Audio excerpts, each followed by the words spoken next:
A big thank you comes to you today from Dead Rabbit via Patreon for his long support of the channel. Niv Mizzet Guildpact versus Dihada, Angry Omnath, and Tazri with Gigantha as the companion. No ramp, way too slow. I'm going to try mulligan into a 2-lander with 3 visits, but we can't cast 3 visits thanks to the Pillar of the Parunes, but I'm sure we're going to draw into a land. So we see a land here. Nope. Can play Coiling Oracle next turn though at least, so let's go for a tap land. Birds of Paradise for Tazri. Wild Growth is some turn 1 ramp from Omnath, and Dihada just passes at that. Alright, Command Tower is nice, so I will go for the 3 visits over the Coiling Oracle then. Najila in for Tazri. Nature's Law for Omnath as well. And then more ramp potentially in the form of an Explore, and does manage to make a land with that. The first legend is Breaches, 3/3 with first strike and makes a bunch of treasure usually. Noteworthy there is a Shizo here as well. Alright, another land in the form of Tropical Islands, so does this put the land into play tapped? Yeah, so there's a chance that we could go Coiling Oracle and still be able to play the Aura Shards. Yeah, I think I'd just rather have the Aura Shards in play for definite. And if our opponents can get rid of the Aura Shards, then so be it. Arguably the type of thing that you want to play and then play a creature into straight away, but we need to get removal out of our opponent's hands somehow. Play a land for the turn and pass. This might dissuade our opponents from playing out. This might dissuade our opponents from playing artifacts and enchantments as well, which might slow them down. Gigantha with the companion creatures. Now you have to pay 3 to put them into your hands, so that's what our opponent's done here. And swings in down the middle with Najila. The warrior hits us. Oracle of Muldiah from Omnath surely will bring in some more lands. It's a Verdant Catacombs. And we see that there is a Garruk's Uprising on top of the library. Decides to shuffle that away. And more artifact and enchantment hate, so Bane of Progress potentially coming into play soon. There is a Field of the Dead in play now as well, so Omnath doing Omnath stuff. Yeah, and we do successfully manage to get our opponent to use removal on the Aura Shards. There is a Hull Breach, and Omnath is down to 2 cards in hand.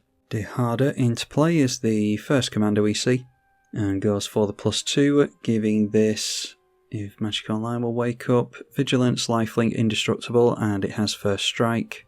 Swings into the left. I'd be ganging up on Omnath if I was my opponents. Making a treasure token with Breaches.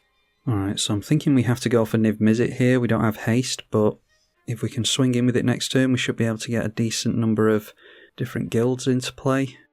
Drew into Jensen Carthalion, which could be an angel off our commander. Let's get down Pillar of the Parunes, and I think I will risk getting out the commander here. It's not like there's a guarantee that we're going to get into any kind of haste. Selfless Spirit is going to protect the board over here. Seems as though this player is struggling to make land drops, unfortunately. Still swinging in with the creatures though. A 1/1 warrior goes in there, and the Najila as well. And that's 2 warrior tokens going wide as well. So blocking a token with the Oracle as you would expect, taking 5 damage. Noteworthy that the party is 2 at the moment. I think you can have a max party of 4. It's a Cleric, Rogue, Warrior, Wizard, and or Ally. I'm not sure Ally were in the original party mechanic. I think it's just because it's Tazri. But anyway, they've got 2 or 4, 2 or 5, whichever it is.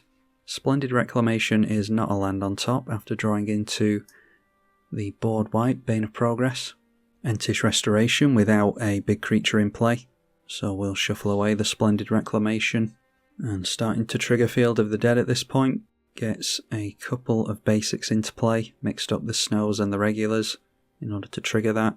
And still no land on top. That is a Woodfall Primus though. Alright, a Greater Good is really bad once the Omnath comes into play. If we can deal damage to this and get rid of it, then it will keep our opponent off lands. He's only got 1 card in hand at the moment. Yeah, assuming that there's a land underneath the Woodfall Primus, that is. So I think that's the loose plan here. Need to keep the Niv Mizzet in play. It's noteworthy that I think Omnath is the one that does the damage. If Magic Online, you want to not freeze for me? Yeah, it's Omnath that deals the damage, so it would have to target, and with it being multicoloured, we've got protection from that, with the Niv Mizzet Guildpact having hexproof from multicoloured, so That should help a little bit. The Breach is going to gain the abilities again. And with Indestructible and Vigilance, doesn't really matter where it swings in. But I think it should be going in at Omnath, and it is. A treasure token. AO the Dawn Sky is the next legend.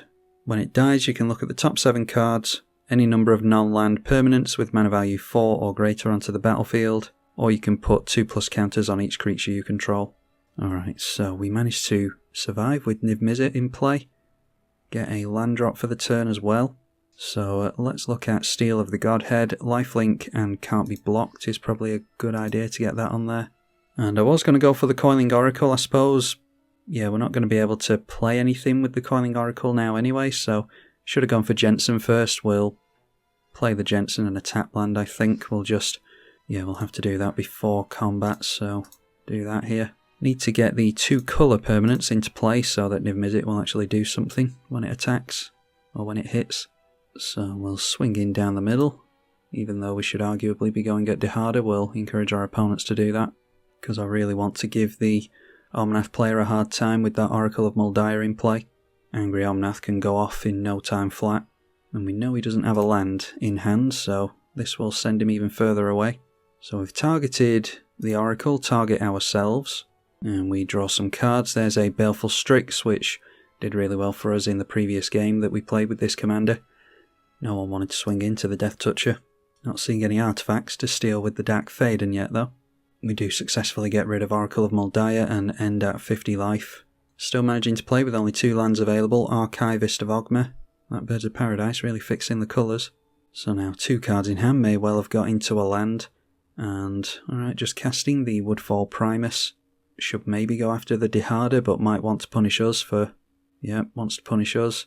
Alright, is sacrificing Woodfall Primus, so it comes in with Persist, and hopefully we'll get rid of the Planeswalker then. Managing to refill his hand. Alright, nope, continuing to punish us for daring to attack him. So he's not above going after lands, apparently. And we'll now draw a bunch of cards and have to discard 3.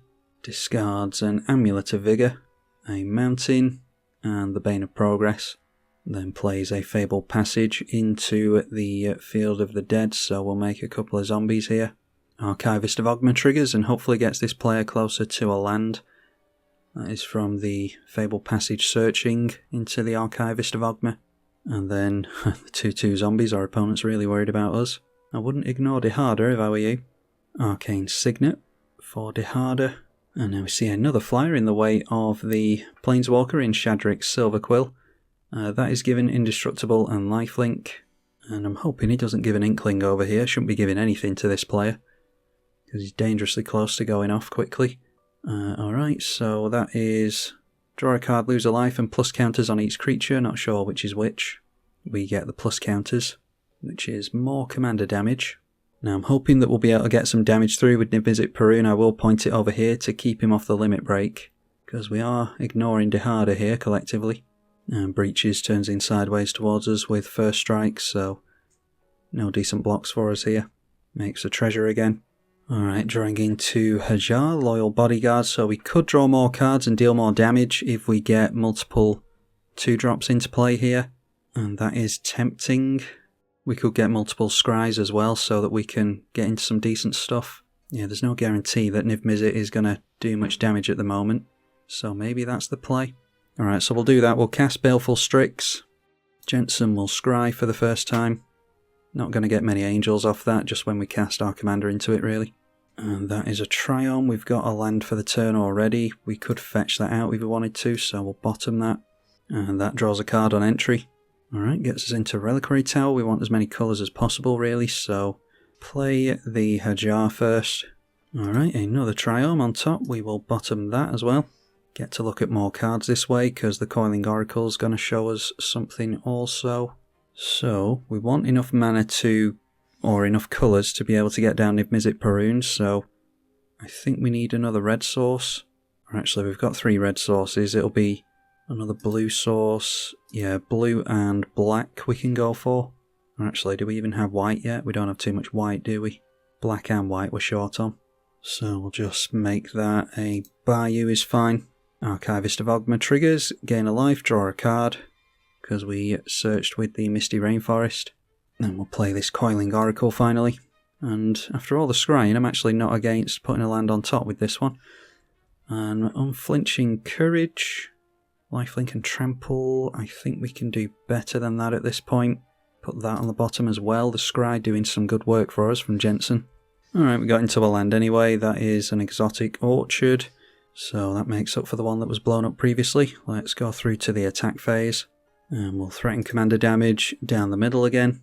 So one more hit like this from the Niv Mizzet and our opponent's going to be really struggling against us. Alright, so it's damage to any target, that can go on Dihada, obviously target ourselves, and we always gain the life from Niv Mizzet.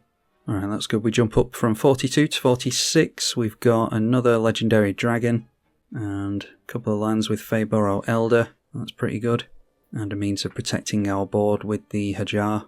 Grim Hireling, after the land drop, is going to allow our opponent to hopefully get into some treasures and stay in this one. The Flyer goes in over at the Omnath player as well. His one weakness apparently is Flyers. Some Warriors turning in as well, and Najila triggers. The tokens are going past Dihada, so each token, one of each being blocked by the dragons. So 2 players have been hit, meaning that is 4 treasure tokens being made by the Grim Hireling, and that should be very helpful for the players struggling on mana here. Noteworthy that the party has gone up to 3 now. There must be... oh, there's a rogue, yeah. The Tiefling is a rogue. And using all that mana to go for a Smothering Tithe, ironically. Trading out treasures for a treasure generator. And we're going to draw a hell of a lot of cards into that, so that could turn the tides in this player's direction. Now, how much damage can Omnath do with those 4 cards in hand? Can draw more with a sacrifice of the Woodfall Primus. That will be draw 5 and discard 3. Does decide to sacrifice that to draw 5, discard 3. And that is a massive amount of treasure tokens, well worth playing by our opponent. Omnath going straight through to the second main here and is now casting his commander maybe? And there's Omnath. Expect to see a fetch here. And of course has a fetch, so we'll be able to make a couple of tokens here. A Field of the Dead and an Omnath trigger. And we'll be able to do that again once that's been cracked. But like we said previously, at least this has protection from multicoloured, so shouldn't be able to point the lightning bolts. May well pointed it here and force us to sacrifice this though. But Dihada shouldn't be casting board wipes while we can get rid of Omnath. The Archivist of Ogma, I've never seen it do so much. The Archivist is triggering again for another card draw. And that is thanks to the Wooded Foothills being cracked, of course. And then a Goblin Bombardment will be able to... do we do something about that before it's all pointed at our commander? 4, 5, 6, 7, yeah. I think we go for sacrificing this now, before the Goblin Bombardment enters. Although, you can just do it during this player's turn, can't you? So yeah, maybe shouldn't have done that. Yeah, I was too hasty on that actually, should have just left it. Yeah, it's difficult because that comes into play. Goblin Bombardment's really, really good. That comes into play and he can respond to us protecting our board with this. So, yeah, anyway, we'll encourage him to wipe his own board. May well be that this player can just take him out. Well, we're through to Dihada's turn and deciding not to use the Goblin Bombardment yet. Dihada paying into the Smothering Tithe, curiously. Dihada going for the minus now, revealing the top 4 cards. Taking a bunch of cards and deciding to discard Anguish Unmaking, which, yeah, getting rid of that, that's very curious. Could have got rid of some of the sack outlets here, or even the commander. Anyway, Odric Lunarch Marshal being played. They have Flying and Vigilance, First Strike, Double Strike even. So, going to be very difficult to swing into over there. I wouldn't say no to more plus counters from the Shadrix, because that will make it more difficult for this thing, the Goblin Bombardment, to get rid of us. We'll have to sacrifice more creatures into it. It's this player being targeted. I think they've got 9 cards in hand, and it was plus counters over here. So, lose a life, draw a card over there. And taking out the Omnath player, please, because I don't think we're going to be able to do it next turn. You can even spread some of the damage in towards us if you like. 3-3 to the left. 6-5 to the left, please take out Omnath. You're going to force your opponents to use their resources. Yeah, not... I don't know why you would leave Omnath in play. A 3-6 coming in towards us. Breaches makes a treasure again, as it tends to. Not going to bother blocking with the Baleful Strix, even though it may well go down to Goblin Bombardment. We've got a decent chunk of life gain this game. Luxior Giada's Gift into play after that. +1/+1 for each counter on it. And it can go on Planeswalkers, so likely going on Dihada, you would think. And it does for 1 mana. So Dihada is now a 4/4, and we'll gain a bunch of keywords during combat. Okay, so we're not likely getting rid of Omnath here, but we can force him to sacrifice his board. Not going to pay into the Tithe. We've got a Mana Dork here, Death Touch Lifelink. Get down Volcanic Island. I think we're going for Beladros and then putting the life into this so that we can untap our lands.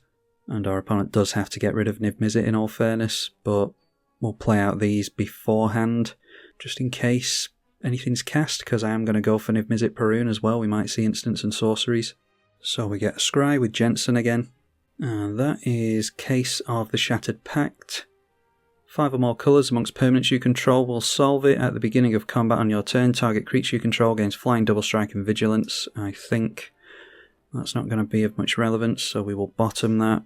I suppose going for Beladros now means that they can just point the bolts at it when they ultimately have to sacrifice these. So maybe getting down in Mizzet Perun now isn't the best idea. Yeah, I think we can untap the lands at instant speed. Let me double check that whilst Magic Online shits the bed again. Yes, we can do this at instant speed just once a turn, so we'll hope that we keep Beladros in play here because we can maximise the amount of mana we make. So Odric going to keep us from swinging in over there, we're not bothered about that. Not yet anyway, although it's probably worth pointing some damage at Odric. So let's threaten commander damage, force our opponent to do the Goblin Bombardment stuff, and then hopefully the other players will be free to go through and take that player out, hopefully. Yeah, so we're starting to see the damage on our commander here. So ultimately it didn't matter that I made that error and sacrificed the Hajar, because we could put the Indestructible on the stack and then they could just sacrifice more things in response. But if we knew that we couldn't save our Niv Mizzet, then we could have still kept this in play to maybe try and protect something like Beladros and the Jensen and the Niv Mizzet. So it was still an error that I sacrificed it. So we've managed to get rid of all the zombies now, clearing the way there for this player to do what he probably should do. And we will force him to get rid of an elemental as well. So that is the last one, Goblin Bombardment being pointed there, and the Lightning Bolt goes at the Selfless Spirit. So should sacrifice the Selfless Spirit in response just for the sake of it. Alright, instead deciding to crack some treasure tokens. That is a Wrath Capuchin. You may cast historic spells as though they had flash. Could go down to the last elemental. Sacrifices the spirit for indestructible. And now finally our Niv Mizzet is going to go down. So we have successfully paved the way. And we can float some mana first. We'll just float blue, I don't think it matters. Pay the 10 life into Beladros. And let's get down at Niv Mizzet Perun now that it's more likely to be able to survive. Hopefully draw some cards off this. And amazingly, there's still no decent artifacts to steal. We could take this one, but we're not going to be able to re-equip it. Verdant Catacombs we're not bothered about. Scry that away. Got a lot of lands off the top with Jensen. A lack of haste for our commander, unfortunately. We'll get down the Feyburrow Elder as well, I think, and we can make some mana with that next turn, hopefully. Scry with Jensen sees the back of another land. And we've got not a whole lot in hand now, so yeah, haste on our commander would be ideal. Drawing a bunch of cards with Niv Mizzet over the next turn or two would be idealer. Our first pest token made with Beladros. Arcane Signet is another rock we could steal. Glasspool Mimic being played as a rogue. Could make another Grim Hireling to make more mana. Really managed to catch up thanks to the Smothering Tithe, and does make another Grim Hireling out of that. So they have a party of 4 at the moment. So it's noteworthy that the commander will only cost 1 mana at the moment, and how much is it to activate this? 4 mana to activate, and he can do that at instant speed as well, has 6 cards in hand at the moment, so doesn't need to do it. Is attacking Omnath, but only with 2 creatures, really. I don't know why these players are so... I don't know why they're avoiding so much getting Omnath out of play. I think they're just scared of getting lightning bolts pointed at them, but I mean, that's not going to change any the longer the game goes on. You just need to get rid of the player at this point and lose some permanence on the way out like I just did. So Omnath is getting another turn annoyingly, only taking 2 damage. We'll see some instants and sorceries from Omnath at least, I hope. Although he could just play a few lands and get rid of Niv Mizzet before he plays them. Some treasures being cracked here may well be able to buff the tokens. No, that is Edric, Spymaster of Tress, just drawing some more. So only going down to 8. Grim Hireling triggers a couple of times, as does Edric, so multiple treasures and a couple of cards drawn. Omnath always has the fetch lands, so a Bloodstained Mire being played into it for more tokens. That triggers the Archivist of Ogma again, which is got a good opponent in the Omnath. And yeah, our opponent's going for the lightning bolts correctly onto here before casting any of the instants and sorceries I'm sure he has in hand. Drawing a bunch of cards in doing so, sacrifice that with the greater good, so that is draw 5, discard 3. Discarding another fetch land, a basic and the Utopia Sprawl. Sacking, I think that was another zombie? No, it was another elemental, so the last lightning bolt onto Niv Mizzet Perun. Not getting any cards out of that whatsoever. But the more threats we play, the more difficult it is for Omnath to survive, although apparently not. So again, draw 5, discard 3. Discarding a Jeweled Lotus, a Khemrit's Transformation, and a Zenith. Crop Rotation is going to sack a forest and get another land into play, probably Gaia's Cradle. So triggers the Archivist of Ogma yet again with the Tutor effect.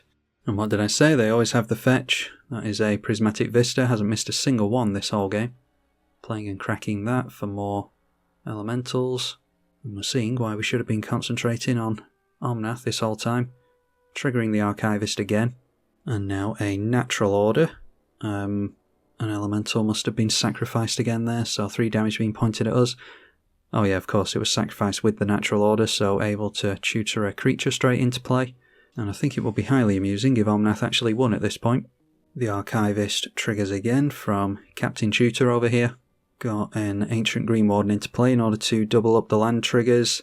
And there we see Splendid Reclamation going to get a bunch of fetches out. They come into play tapped at least, but it's going to be double the triggers here. This is why you don't leave Omnath alone. I actually asked for power level 6, so Omnath shouldn't even be here. It's more like power level 7 or 8. But we've had these conversations ad nauseum, and I'm sure everyone's bored of it. Okay, so there's 1,000,001 triggers there. Bunch of Field of the Deads and Omnaths, so they get 2 triggers per land that came out, which was a bunch of fetches basically. And then there was the Surveil lands, which are triggered abilities, so get 2 of those as well, which is cool. So how many triggers are here? That's 26 Omnath triggers, so 26, 27, 28. And I think this triggers on itself as well. Yeah, so that's 29 times 3. That is 87 damage. And there's 95 life in total, but in all of that, they'll be able to add Goblin Bombardment damage as well. So I think our opponent has it here, especially with all the zombie tokens as well. So it's late at night, it's already taken too long to get these recordings now, so I'm just going to hit the fast forward button and maybe I will join you very shortly to congratulate Omnath on the victory. And thrown into the bin with the Surveil lands was Avenger of Zendikar and the Cultivate. And there we go, the client's crashed, but Omnath had it there, just had to sacrifice all of those elementals and lightning bolt all over the place and do the pings with the Goblin Bombardment, so there you are. Very, very, very poor threat assessment from my opponents. Not sure why they were leaving Omnath alone, but there we are, he wins and we don't. Big thank you to the patrons for watching, and I will see you all in the next one, I hope. I'm tribalkai. Thank you for watching.